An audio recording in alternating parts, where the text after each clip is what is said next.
Boom! Welcome back, everybody, to another C Squared podcast episode. This was a good couple of weeks for you, Fabi. You just returned from Brazil at the Grand Chess Tour. You won that. That's one of the topics we're going to cover. And of course, the very mediated checkmate event, USA versus India, which just finalized with some controversy. And we will get into that in a second as well. But of course, I will want to gauge your experience and how that was for you from a personal perspective as well. And we'll get into all of those topics in just a second. But of course, first and foremost, congratulations. It's been a very good week and a half for you. Brazil played out quite the way I would assume you envisioned. And it was a grand success. Congratulations for becoming the 2025 Grand Chess Tour champion. First time in the finals since 2019. Yeah, it's it's been a rocky year, as you know, but definitely winning the Grand Chess Tour makes it seem like a pretty decent year so far. Just because it's the culmination of a long series of tournaments involving most of the best players in the world. It misses Magnus in as a overall tour player, but he also plays in some events in the Grand Chess Tour, and it includes players like Gukesh, players like Prague, who's arguably the most successful player this year, Noterbeck. So we got the young generation. The final four that qualified were mostly players of, if you want to call us the old generation or the in-between generation, whatever you want to say. Levon, Maxime, and myself, and Prague, who has had a tremendous year. We could argue who's playing the best chess this year, but he's definitely one of the. An argument can definitely be made for him. He won many events. He won the Bucharest Grand Chess Tour event, Superbet. He shared first in Sinkfield, lost the Blitz playoff along with me. He won on playoff the Uz Chess tournament, which was super strong. So he's been winning a lot of tournaments. And the final four, we saw Maxime, who's one of the constants in the Grand Chess Tour. Always plays a big role in the series. And he also, in the last time, in 2019, he was the only one from this Final Four who was also in the last Final Four. Because the last Final Four was... actually, wait. Am I making a mistake? It was Magnus, Ding, Maxime, and maybe it was actually Levon. So I think two of them were Was there that last in time. London? Yeah. Well, I remember the 2018 in London. You were in that one. Levon was in that one. Maxime, I think, was in that one as well. And Hikaru. And Hikaru on that. Oh, Hikaru in 2019 or 2018? Well, Hikaru in 2018, he won. Yeah. In 2019, the Final Four was indeed Levon. So actually two players from this one were also in the finals in 2019, which does speak to their overall excellence over many years, many decades, in fact. Yeah. For Levon especially, many decades. I would argue MVL probably was the most consistent this year throughout the four GCT events. And he did well both in classical, but also in rapid and blitz. Like, he was extremely, extremely consistent. I don't think he finished any of the events that he participated in below the midline, which basically, under the current format of the GCT, qualifies you to the Final Four. Like, if you're pretty consistent, get top 4, top 5 every single event, you're probably going to do quite well. He did great pretty much everywhere. I mean, he got second place in Poland. Fedoseev dominated and got first place. It wasn't even a fight for first place, but still second place is very respectable. Yeah. Then he shared first, despite losing the first round in Superbet in Romania, in Bucharest. And he lost the playoff. Prague eventually won, but still in got classical, the points. he was plus points. 2. Yeah. Then he didn't play in Croatia. I did, and that was my worst event. Then he got third place in the Grandchess Tour Rapid and Blitz. Levon was first, I was second. And then he got a very unremarkable 50% in the Sinkfield Cup. But it was, he had already pretty much guaranteed qualification before that tournament. Yeah. So the final four, I think it was a fair final four. Wesley also had a chance to make it.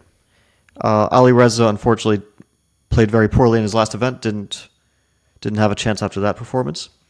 So we were probably the most consistent overall if you look at all the events. And then the final, the format for the final was semifinal and final matches. Yeah, Two and classical. I would say, just to add to that, before we get into the final four, I do think that this also goes to show that the wildcard selection was quite inspired this year, and a lot of people criticized it. Levon was somewhat of a surprising wildcard, given that he lost a lot of rating, and obviously his start in Romania was not great either. But after that, he just mounted the comeback in the second part of the year. So, definitely an inspired wildcard altogether. Well, yeah, Levon has been, since 2005, basically 20 full years, been one of the top players in the world. He brings the class. So it's, I think he will continue to be one of the best players in the world, although he's definitely not at his peak. I mean, it's he has many other priorities now as well, but he'll continue to be one of the best players in the world for years, I believe. And Maxime is very good in this format, and Prague, we know he's one of the best players in the world, and he's finding his peak this year as well. So it was semi-final and final matches. The way it worked was 1 played 4, 2 played 3. Yep. So number 1 was Maxime. He played Prague, who finished 4th, and then Levon and I tied on points. So we were 2 and 3, basically shared in the overall points. It was like 30.5 for both of us. Mm-hmm. So we played a match, and the results were that Maxime beat Prague in a relatively close match.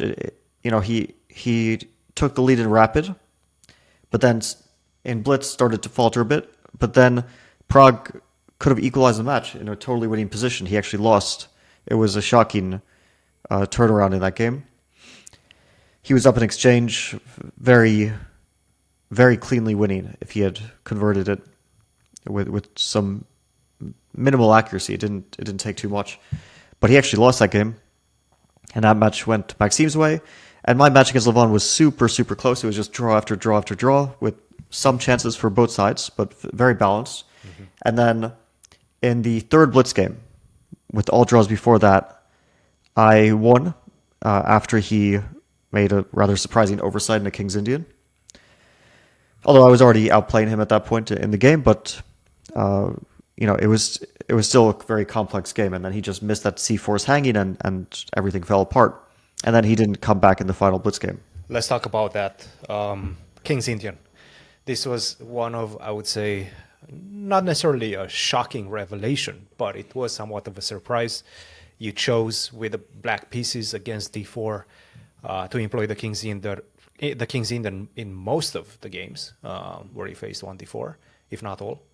All of them. Yeah. All of them. So it was kind of a conscious decision to just go for the kill early on with the black pieces. Obviously, this surprised people, and I would say surprised us as well as you continued to play it throughout the event.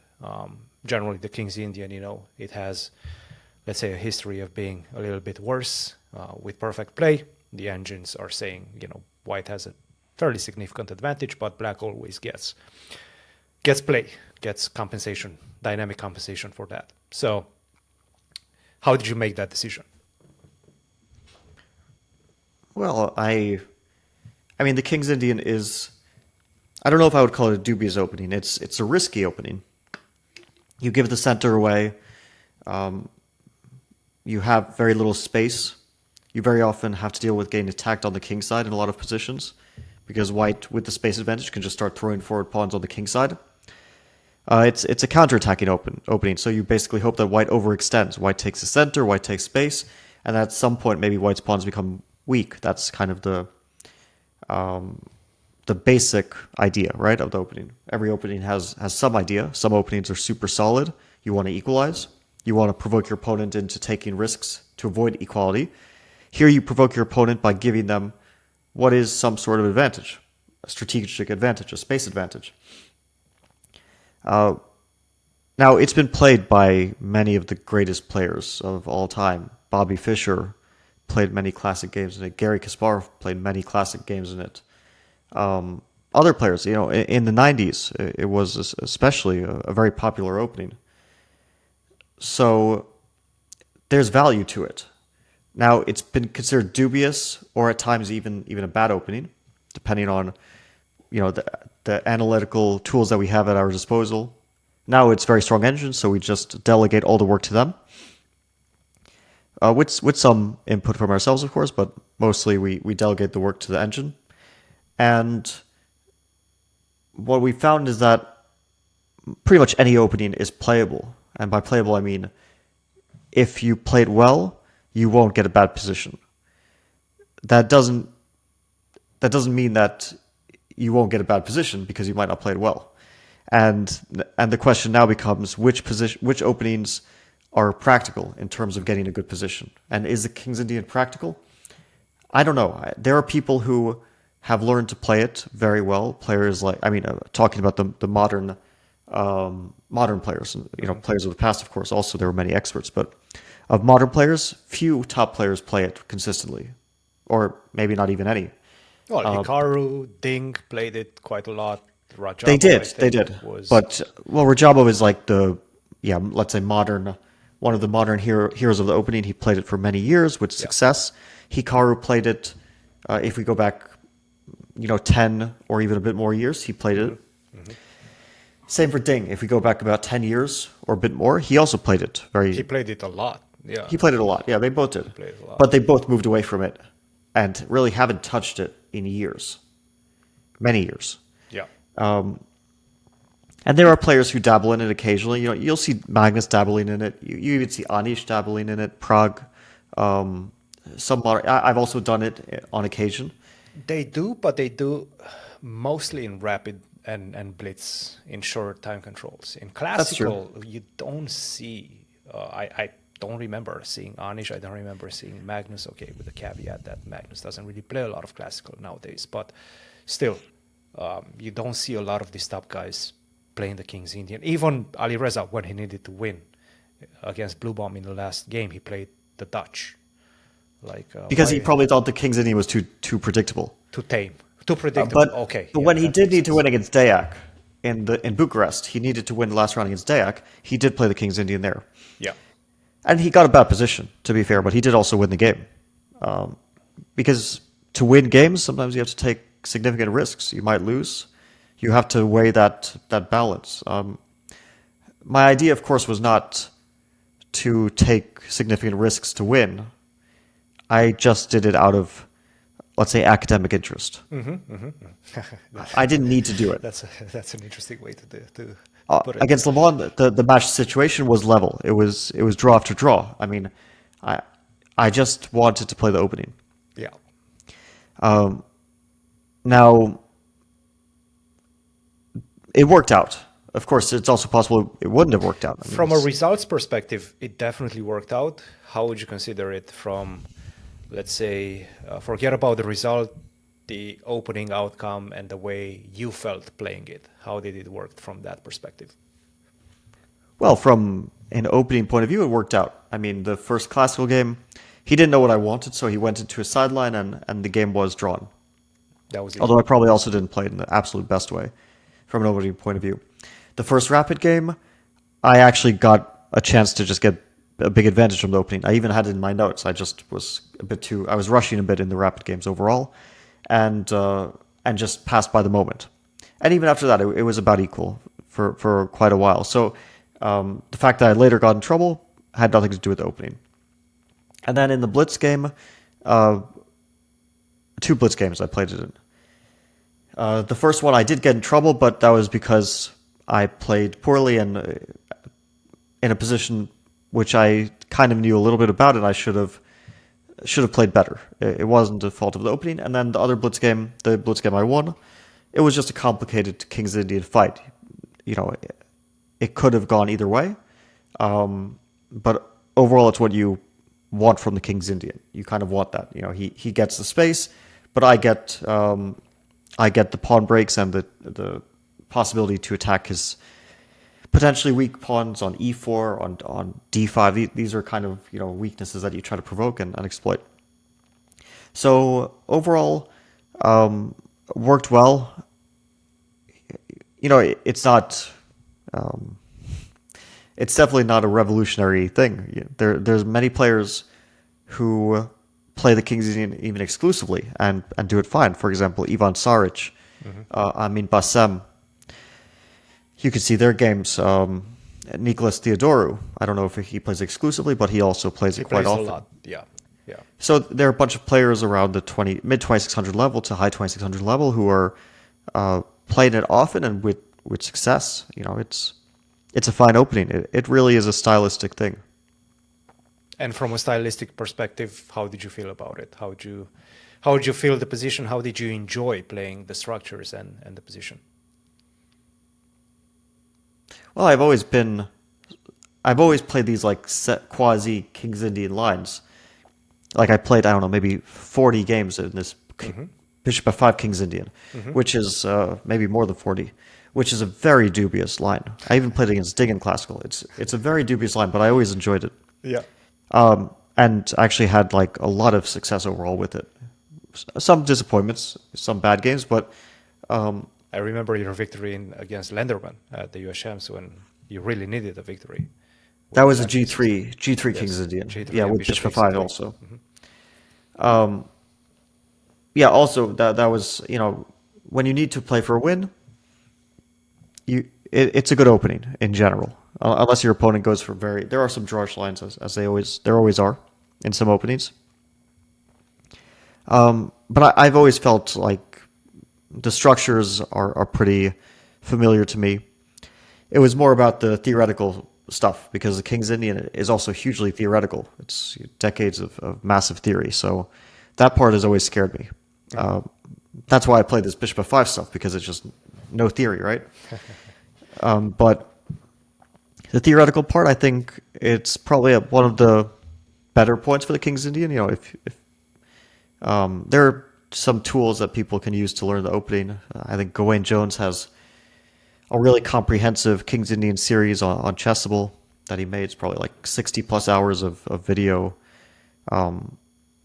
which I haven't gone through, but I assume it's a very good tool. So if any of our viewers want to learn, that's probably where I'd start if I were them. Cool. So you went through Levon, you made it to the finals, obviously a very tense match against Levon. You've always had very, very difficult matches against him. Once again, a clash of styles and a clash between two players with a lot of class. But then you met MVL, who once again, from our perspective, and we were doing commentary for this one, it felt like he was in great shape once again, especially given his rapid and blitz success. Mostly because it felt his decision making was working quite well. He was playing fast, putting a lot of pressure from a practical perspective on his opponent, Prague, up until that point. It felt this one is going to be a difficult match. And it certainly was. Tell us a bit about that. Yeah, well, it did end up being a very difficult match.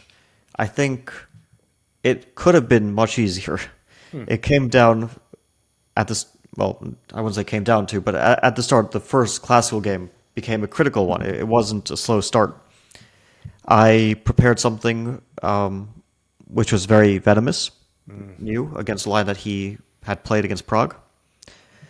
I knew the position well. I played it well. He had equalized. He also played well. He had equalized, but he was always under pressure on the clock and on the position. Maybe not objective pressure, but it was complicated. You know, he felt on the back foot for sure. And then he made a mistake going into a queen and pawn endgame. which is still a draw, but you shouldn't be going into it.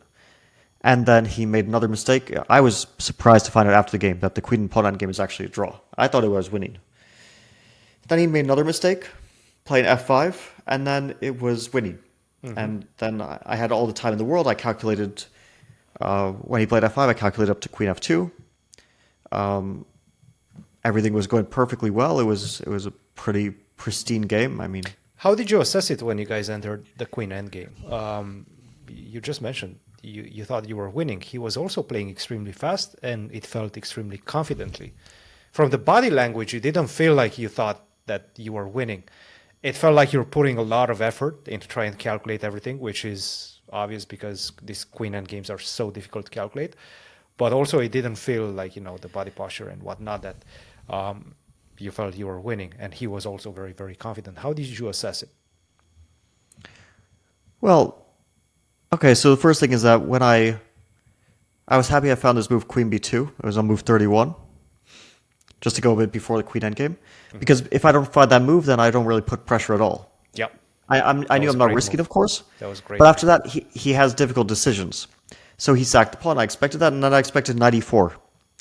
And I was thinking of different options here. The most critical one was knight c3, knight g3, knight d5, queen e4.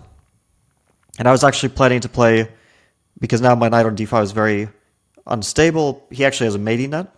I was planning to play king h2. If I ever get rid of his knight, he's in trouble, so he plays h4. And then knight to c7, queen e3, d5. And I was hoping that some knight e8 stuff would, be dangerous for black, but black can play king h6, and then it's some repetition. And I don't think white has anything particularly better than to go for that. Everything is kind of a draw. Although I could, make other moves besides knight c3. Then he surprised me greatly. I mean, he took on b5. He played bishop c2. He went for a queen endgame. Now, the queen endgame, it can be a draw.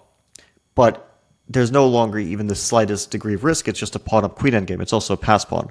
The problem is my queen is passive. If it were on e5, then, he's probably going to fall apart. But I'm tied to the d4 pawn. So I realized I was a bit paralyzed. I still thought that objectively I might be winning this, because I saw that after queen c, like for example, move 36, queen c3, I thought that I could slowly play like queen g1, and then queen f2, and slowly get my queen out. It turns out it's a draw. And only after he played the move f5, it's winning for white. Because his plan of f5 is just to play f4. I mean, now his king is very open, right? So he no He was longer supposed can to go go h4, I think. It was the, let's say, drawish. Yeah, drawing h4 and move 36. drawing Although this position. one to me is shocking, like gh4, queen f4, king h1, queen h4, a4, and I think the engine puts the queen on d8, Yeah, it's crazy. queen e1, queen b6. Like he sacks a d5 pawn, Yeah, and then he has like checks on the back rank and on b8. it's silly. Yeah, It's definitely it's not actually one insane that defensive. this is a draw, but some things are surprising. Yeah. After f5, a4, he can no longer, if he plays like queen c3, I just sack the d4 pawn, queen e2, queen d4, give a check on e7, and his king is now very weak. So now I combine threats to his king with the passed a pawn. That's why he played f4, take, king h1, g5, and here I spent a lot of time thinking. Of course, my moves are obvious, but still, I have so much time that I might as well try to figure things out. And his moves are forced. g4, a6, he has to take. I mean, I'm playing a7 next. Yeah. Unfortunately, I can't play a7 after gh because he takes, queen g5, and my king has nowhere to run. It would like to go to h1, but there's an h4 check there. You need So, the h pawn.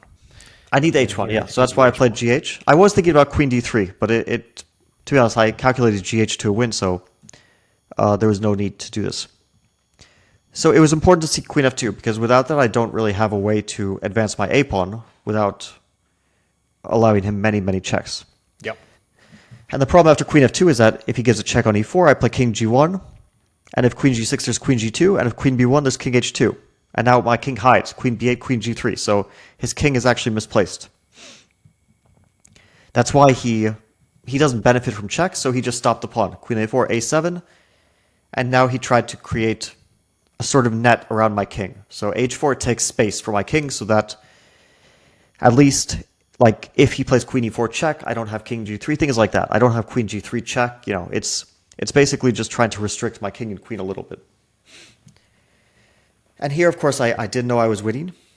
And I also had about 40 minutes, which is a lot of time. I think probably I should be able to figure this out in about 5, including all the variations.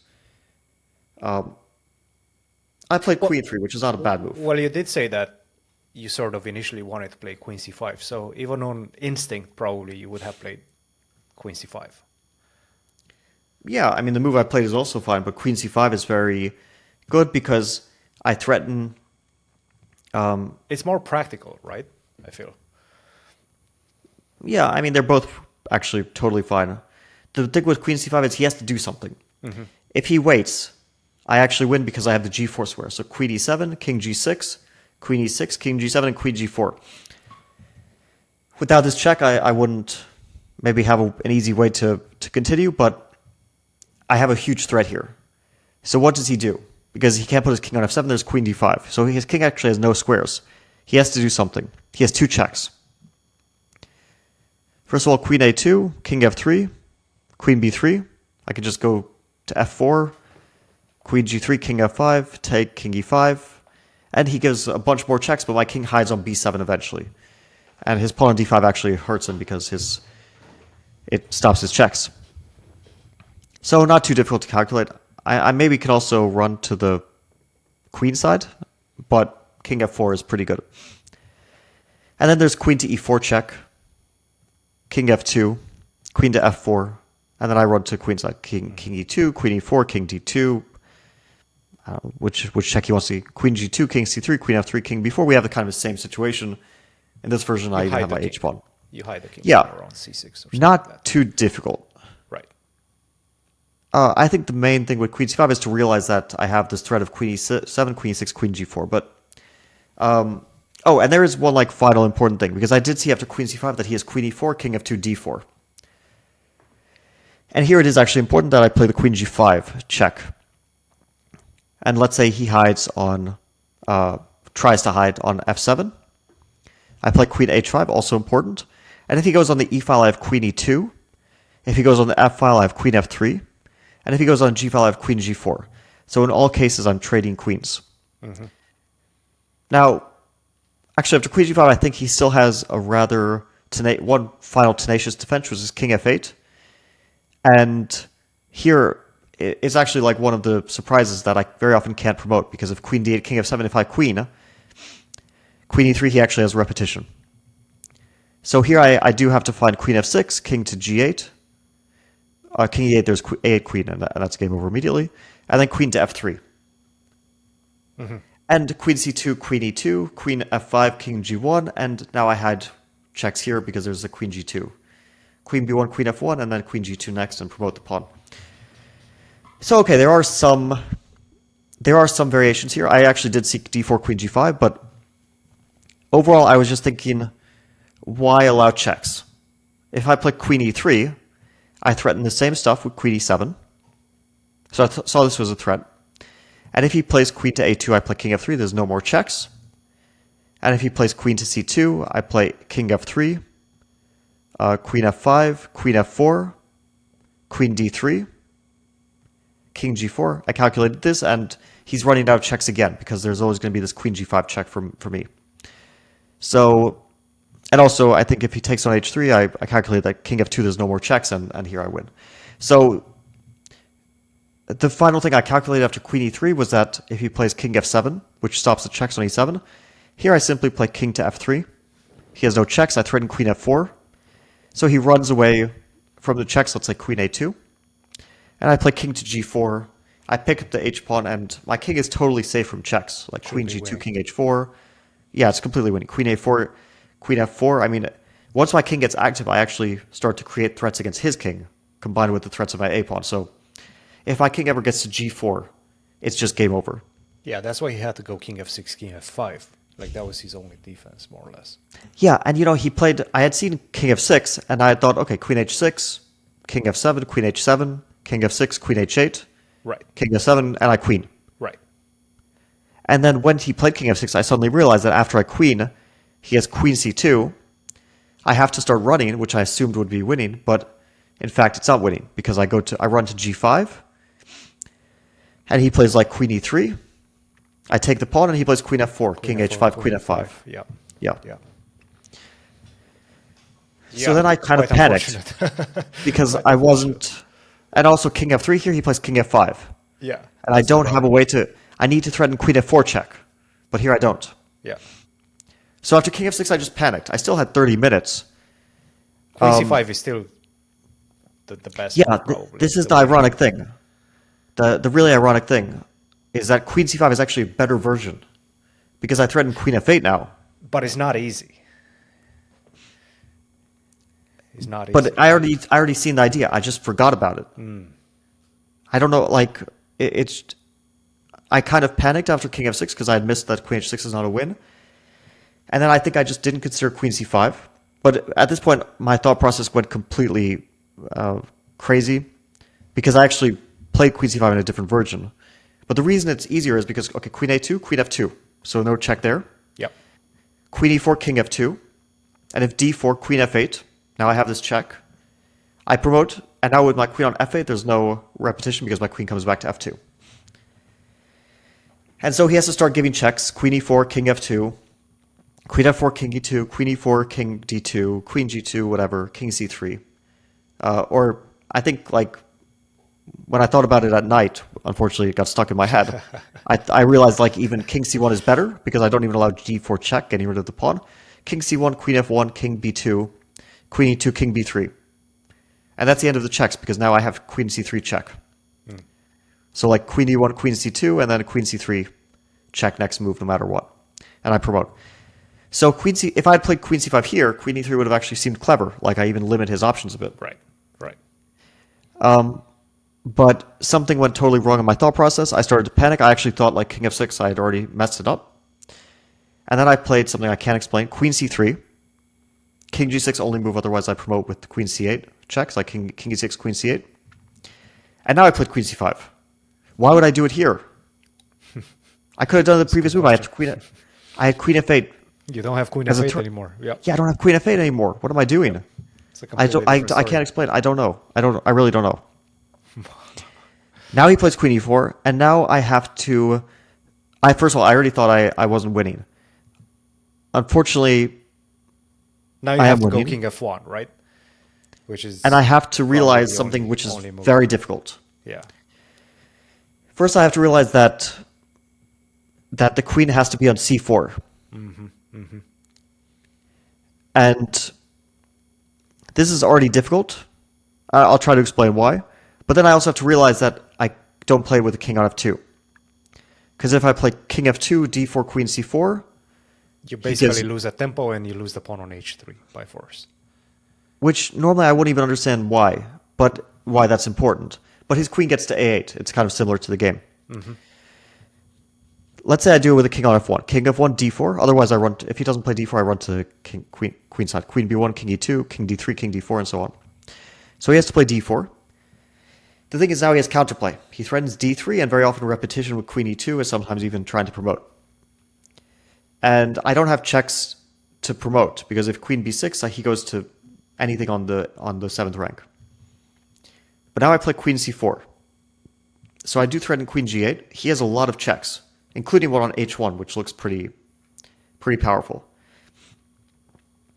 If he tries to give checks, first let's see queen b1, king f2, and then queen f5, because otherwise I interpose with queen e2. So now queen f5, and now king g1. And if queen g5, king h1, it's the only way to win. That's it. No more checks. Which is actually surprising, because I don't run to the other side. And if queen b1, queen f1, Yeah, no. so my queen on c4 actually covers the d5 square. Pretty tough. Yeah. That's the first thing. It's not the only things you have to see. Now let's see if queen to f3, king e1, queen to. I mean, he has a lot of checks, but in all cases I go to d2, Well, let's say And if he goes, queen e3. uh, if queen e3, I think, well, first of all, I can play king d1 and go to d2, but I think maybe also queen e2 here is good. Because then if queen c1, I go to f2, and then if queen f4, I go to g1. Right. And again, I'm stopping checks because queen g2. My queen on e2 is actually very important. But let's say he goes to e4 because now he still covers a8. I can play king d2, and if queen g2, I can play queen e2. So I'm stopping checks like this. Queen g5, king d1. And if I get free of checks, then he has to do something like queen to a8 at some point, and then I just pick up the d4 pawn. And then I win in a very mundane way. It still takes work, but now I stopped his d-pawn counterplay, and I'm just up past a7 pawn. But, oh, and the final check after queen to c4 is queen to h1, going back to move 52. Now I can play king f2, queen h2 is only check, king e1, queen g1, king d2. It's kind of the same stuff. My queen goes to e2. So there's a lot of checks to consider, which is already scary. But again, what if he plays queen c4, king g7? He keeps he still controls the a7 pawn. He stops queen to g8, which was my threat. And so I can't promote. And if queen c7, king h6, and what did I achieve with this check? Nothing. But here I play queen e2. Again, it's this critical square. Queen to h1, king to f2, queen to h2. He needs to check now because if he ever abandons the e4 square, then there's queen to g2 check. And if queen to h1, sorry, queen c4, king g7, queen e2, queen h1, king to f2. If he plays something like queen to b7, I again play queen g4 and pick up the d4 pawn. So he keeps giving checks, and then I run to king side now. Sorry, to the queen side now. King e1, queen to g3, because otherwise I get to d2. And now king to f1. Now I run back to the king side. And queen f4, king g1. It's honestly very, very complicated. Yeah. But the main point is that I need my queen on e2. Yeah, no. As soon as I saw that queen c4 is more or less the only way to win, it's just I felt it practically is already extremely difficult. Yeah, I think it's on the borderline of impossible unless you're giving it as an exercise to win. Like in a game, you don't know if you're winning, so it's on the borderline of impossible. You stumble on it, most likely. It's actually ironic because the engine will not say that my move queen to c3 is a mistake because of this. It'll say like queen c3, queen c5, it's all a win. But queen c5 was super trivial, nothing to calculate, very intuitive. Yeah. And queen c3, queen followed by this king f1, queen c4 stuff is like probably one of the most difficult types of calculation exercise you'll ever need to solve. Yeah. You know, especially in a queen endgame. I played king f2 quickly because basically I had already given up hope, and I was just hoping that once we get to d4, I'll like give some checks and maybe some tricks will occur. Just typical hope chess, which rarely works, but kind of did in this case. First, I calculated there's no checks that work, and I played queen c1 because it stops his checks. And if queen f5, there's king g1, and again, no checks. He could actually play queen e4 here, and it's still a draw. But what he did is also fine. He played king h7, which gets out of any queen to g1 checks. Just a very, very useful move. And I was kind of like half hoping that this queen c1 would be tough for black. But yeah, when he played king h7, I totally gave up hope. I was thinking about just offering a draw, but there's still no risk. So I decided to give some checks, etc., give some checks. And then I realized that if I play queen a5, he still has some decisions to make. Because he has a bunch of checks, but no clear perpetual. Anyway, he now took the pawn h3, gave checks on e3, on f3, and then he played queen a8, which is a big mistake. Then you had one more chance. Yeah, he could have continued giving checks in a variety of ways, and it would have been a draw, but let's not get into that because it's already enough queen endgames.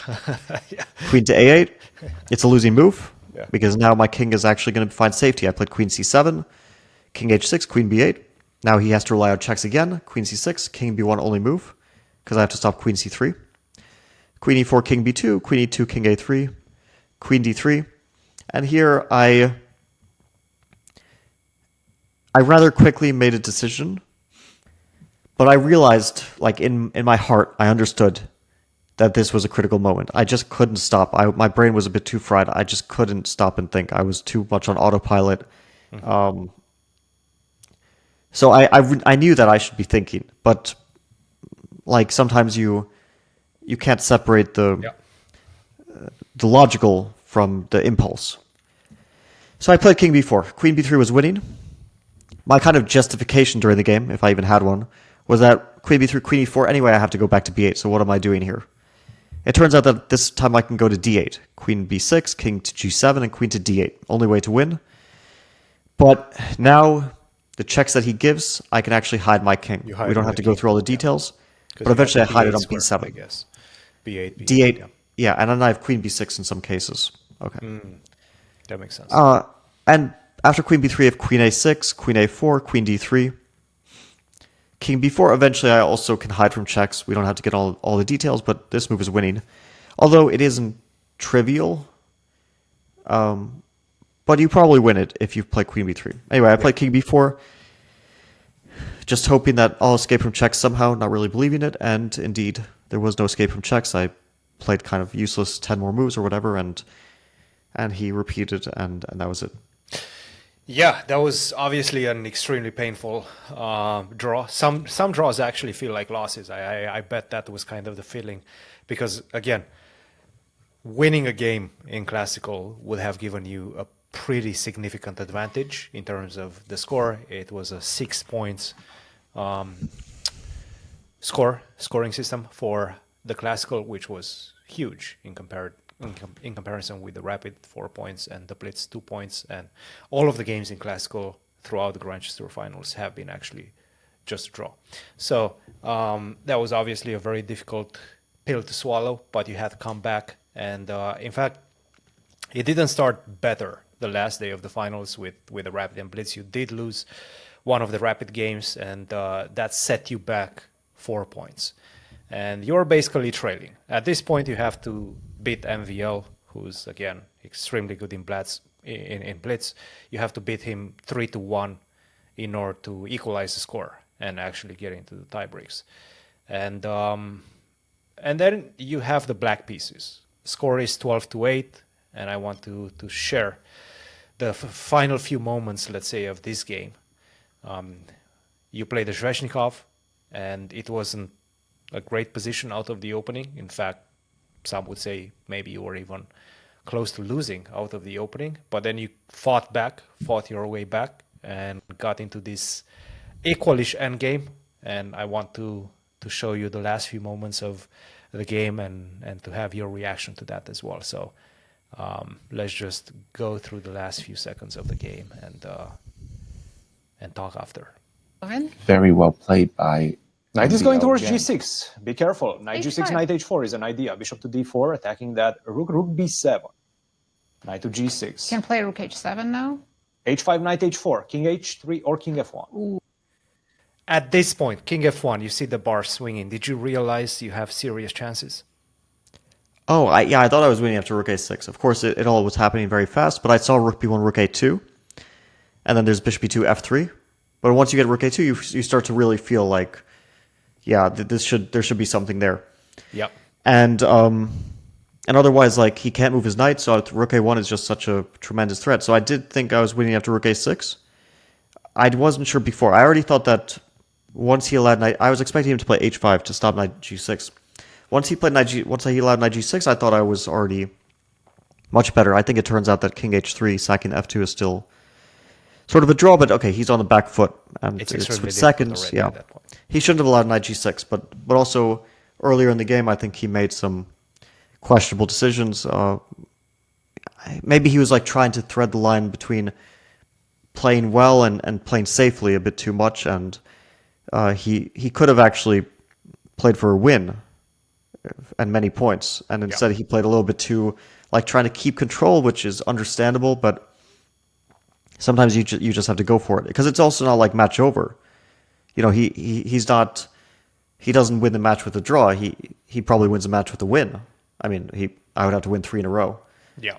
So Yeah, I think like psychologically a bit, he was just trying to hold on to the lead.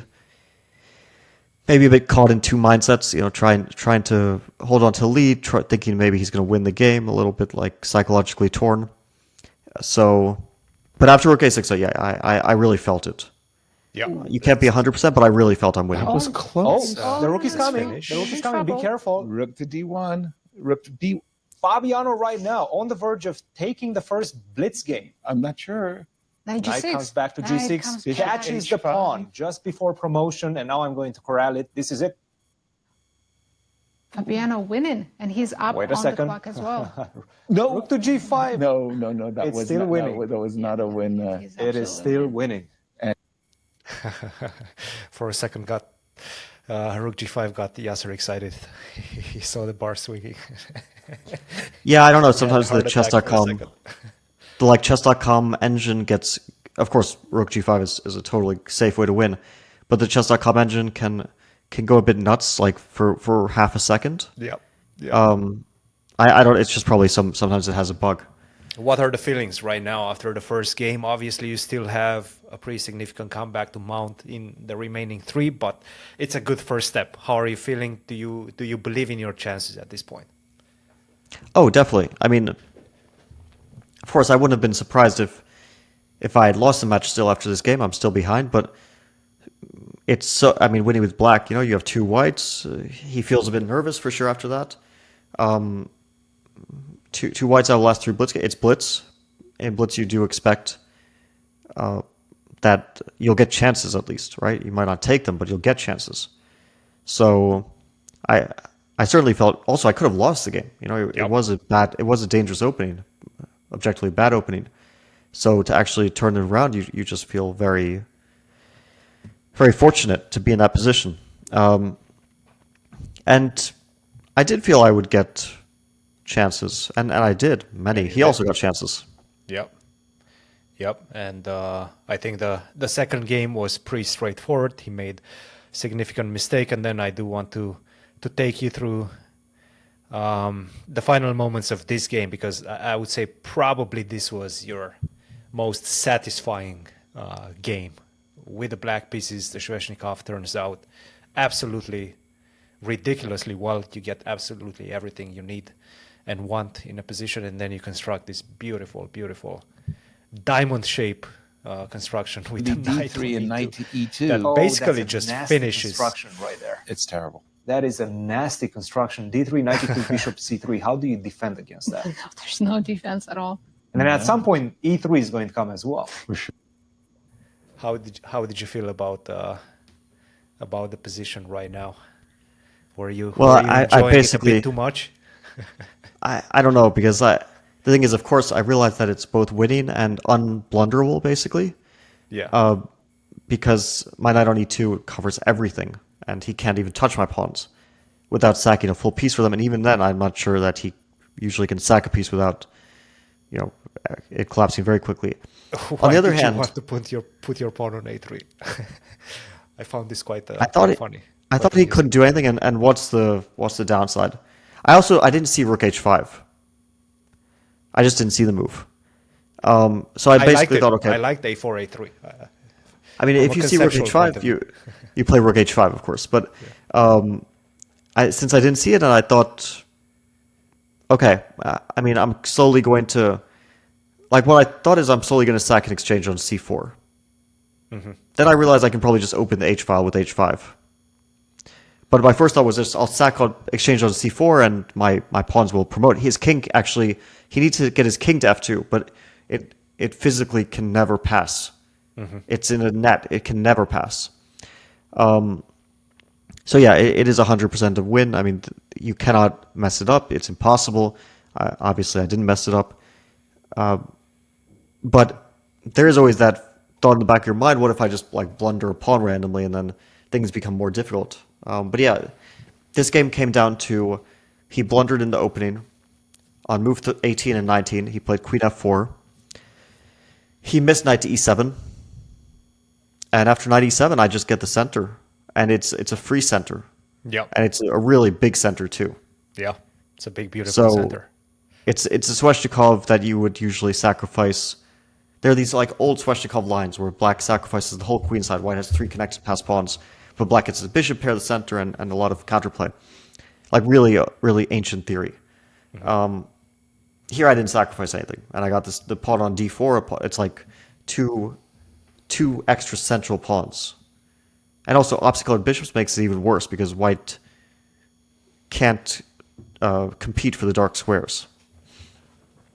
So yeah, that was his queen f4, queen f5. It showed that he was tilted. Yep. And after that, I felt that way as well. After that, I realized that I'm going to struggle not to get tilted because against Levon, I was in the same situation with white. Like, don't lose, and you win the match. But that was the semifinal. Now it's the final. It's extra pressure. So, so I knew that I would struggle in this game. I could feel it. You could feel it. Yeah, I could somehow feel it. The opening was good. I mean, it was like a sterile opening. Uh-huh. And then on like move 12, I had this thought. It was like, I should play e5. I kind of know it. It's the correct move. But it's responsible. I just can't bring myself to do it. And instead I played queen e2. So then I started to play like obviously passive and kind of sad moves that I really am not happy making. I also missed knight f7 at one point, which would have won a pawn. Yeah. Knight f7. And then you guys it was got overall to this position. And obviously things are somewhat concerning, but you're not worse. You're not even like worse at this point. But you do have a weak king. I'm not. But a I big was fan happy to of get it. here. C1. He's going for that. Take. Queen So, c1. Queen Okay. Were you not H1 worried mate. when Queen Queen c1 H1. came on board? Yeah, to start with, I don't know why I played king h3. I can simply play queen c4, which is the first move I thought of. Yeah. And then I thought he would play queen b6, and I wasn't ready to play like... For some reason, I wasn't ready to play knight d6 or knight g5, I guess mentally. But the thing is, knight d6, queen e3, I could just play queen c7. Yeah. And then he has his to play give against the my perpetual. king. Yeah. But yeah, I have my play, so it just ends in a perpetual. Super easy. And I actually had like, I guess like a minute when I played king h3, so why am I playing king h3? 57 seconds against 34, actually. Somehow you were Just- ahead on the clock. Just play queen c4. I mean, you never lose this. But it was, okay, king h3 is stupid. Queen c1, now I am, again, in a difficult decision position. I should play queen f3. Sack the b2 pawn, play knight d6. It's not a big decision. It's not a super big or difficult decision. But, okay, pressure's on a little I bit. did not like this. It's not mate, King but to it's H3. close. Very close to mate. And queen b2 is hanging. Yeah, well, Queen Alright. H1 is definitely 45 seconds against 34. trying to flush the white king. A double idea. It's That's just not scary. doing. He's No, it's It's not. not You to decide resolve to go game now. for knight g5. Ooh, knight to which G5. is He's losing. allowing. He's big blunder. Okay, f5 was winning, but g6 is also good. Knight MPL, h3. close to even in the score. Hold on. He's got a kind of a mating net, doesn't he? Knight H7, King King G7. G7. We were trying to understand. I was not using the engine almost at all during the blitz. I just didn't want to. But we were trying to sort of understand why the bar was swinging back and forth, and this f5 was so powerful. But anyway, but okay, from like, a practical let's- perspective, things are starting to smell fishy, you know? Oh yeah, I mean, knight g5 was terrible. But the thing is, okay, first of all, I missed g6, so I'm lucky I'm not mated in 1. Yeah. That's the first good thing. This f5 is very difficult because if I take and knight h3, this is why like engines are very often not helpful, especially in blitz. If he plays f5 king h4, he doesn't make progress so easily because knight g6 there's king g5. Yeah. So the winning move, according to the engine after king knight h3, is king to f7. You mean Like- f5, right? Or no, f5, take, knight h3, king f7. Okay, yeah. Yeah, king f7. I mean, and then f5 takes queen d1, queen f3, f5, king f4, knight e6, king e3, queen b3, and he picks up a lot of pawns. Yeah, that's I mean, what king I'm saying. f7 is tough. It's a really tough Very move tough. Very. because I would to say not play practically f5. impossible.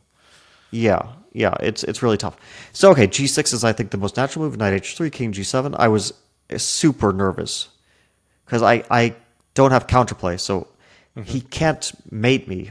He can't even check me. But what do I do? F5 Where After is it? King G7. Survive this with white. F5 check.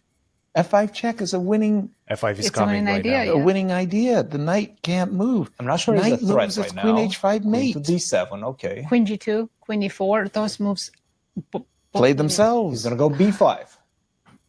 What about queen? everything Queen is to winning, but d3. he has 20 seconds and is very queen e4, yeah, so Check. If it's easy. Perhaps it's time for queen f3. No, queen to d3. F5. F5, is F5 wins F5 on the wins spot. piece. F5 wins on the spot. But how 10 does seconds. it win? F5. He's done it. He's done it. Okay, he plays F5, and obviously at this point you realize it's something went terribly wrong. You have 17 seconds, not a lot. How do you make the decision to go king h4 and not take on f6? This was an easy decision. So the thing is, my previous move was a blunder. If I play queen d4, surprisingly, I'm okay. Instead of queen d2. Yeah. Now, I didn't want to allow queen g2, queen e2 check, but it turns out I can play king h4 and then g4, and it's Somehow it's you dangerous, survive. but I survive. Yeah, queen d2, f5. But okay, this is very easy. If I take knight takes king h4, queen f3. Right. So I saw this, and I also saw that king h4, queen f3. I have queen d7. I didn't have to think beyond that. I mean, it was like 5 seconds of thought. I saw that ef6 is immediately game over, and that king h4 is not immediately game over. on f6. At least not with the You, That you was the most felt obvious it's bad. move. You felt it's bad, but Oh you yeah, didn't see the yeah, mate. yeah. We'll show you I how. felt it's bad, but I Knight didn't takes see. f6. Correct. King to h4. Queen f3. Checkmate. Oh, king to h4 first. No, but now queen f3. And he plays queen f3, and you immediately play queen d7. I would assume now you just told me that you sort of were ready to do that. At this point, you realize it's all over. Obviously, the idea being that if he goes king h6, you take on h7, perhaps what he missed, and you know you make a draw. I mean, the thing is, I also have queen takes e6, so he was just in full blunder mode. Yeah. No, actually, he probably thought that the king goes to h6, but then, yeah, then king h7 is Queen takes h7. Queen h7 is winning. King h7, knight g5. It's a very basic tactic. It's very surprising he missed it. He immediately set out to the game g5, fg5, knight f8 instead of queen f3. So he realized the winning path. Yeah, it's for Maxime especially. It's a rather simple. I mean, he's very good at these things. Then he said, "Oh, g6. Maybe you don't resign immediately." But after g6, there's not too much that can go wrong for black. For example, you can simply take and go back to knight f8.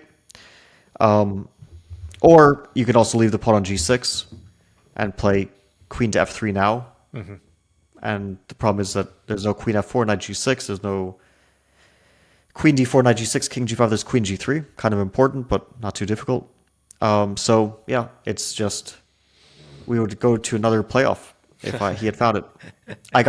There's nothing to say. I just got very lucky. It was just very, very lucky. But it was also nerves, and that's something you kind of expect. Look, I these feel long this matches. is winning in general a tournament. It's so difficult, and the nerves are at an all-time high, especially in this type of moments with everything on the line. Even if you're leading, even if you're behind, there's always going to be some sort of nerves in play. And winning is not easy in general. Obviously, you need to have a special type of character to get it done in these final moments, and you did it. So, congrats, Fabi.